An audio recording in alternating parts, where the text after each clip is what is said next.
komeza ugubwe neza wowe ukomeje kubana natwe mu makuru n'ibiganiro tugenda tubagezaho umunsi kundi kanizere ko abari mu majyaruguru mu y'u Rwanda mu majyepfo iburasirazuba iburengerazuba umujyi wa Kigali namwe muri Rwotamasimbi mwese mumeze neza cyane bityo nago twakwinjira mu nkuru tutabifurije amahoro y'Imana imigisha y'Imana uburinzi bwayo n'ibyizitanga ko byakomeza kugenda bibana namwe birumvikana ko tugeze muri wa mwanya tugenda turebera hamwe amakuru bakomeje kugenda asoka mu bitangazamakuru ku mbuga nkoranyambaga ndetse n'ibibera aho dutuye anje kowe ukomeje kugenda mbatoriza amakuru nkomeje kuba umuhungu wanyu Mr Habu Big Baby Mandi Dijoke ndabakunda cyane mbaye ikaze kugira ngo tubane muri aya makuru muri aka kanya reka tunyarukire mu karere ka Nyagatare my friend mu karere ka Nyagatare ndabona yo inkuru ibabaje cyane inkuru iteye agahinda aho harimo kuvugwa inkuru y'umwarimu waje kuba yakwitaba Imana ubwo yaragiye kuvoma amazi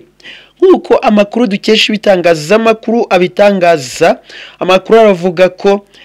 ubuyobozi bw'umurenge wa Musheri uyereye muri aka karere ka Nyagatare bwabwiye itangazamakuru ko ari umwarimu waje kuba yakwitaba Imana agiye kuvoma amazi mu kigega kiri mu rugo nta nubwo ari ikigega kiri kure cyangwa se ngo abe yaragiye wenda ku mugezi ni ikigega kiri mu rugo uyu mwarimu rero ngo ubwo yajyaga kuvoma yagiye ahita afatwa n'umuriro w'amashanyarazi ahita yitaba Imana ako kanya ahubwo ikibazo umuntu yakwibaza uko tuzi ko ibigega mu rugo biba biri kure hantu hitaruye ndetse hanze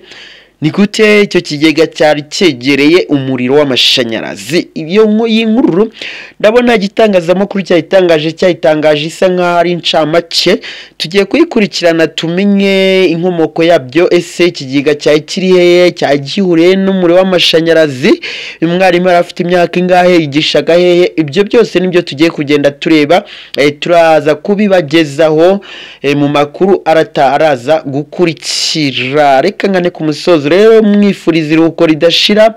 umuryango we mwihanganisha kandi namwe mbashimira ko mwafashe umwanya mukabana natwe birumvikana n'inkuru ibabaje cyane ndabakunda cyane rero naho mukanya mu yandi makuru n'ibindi biganiro ndakomeza kugenda mbategurira nk'umuhungu wa Mr Habu Big Baby Mandi Dijoke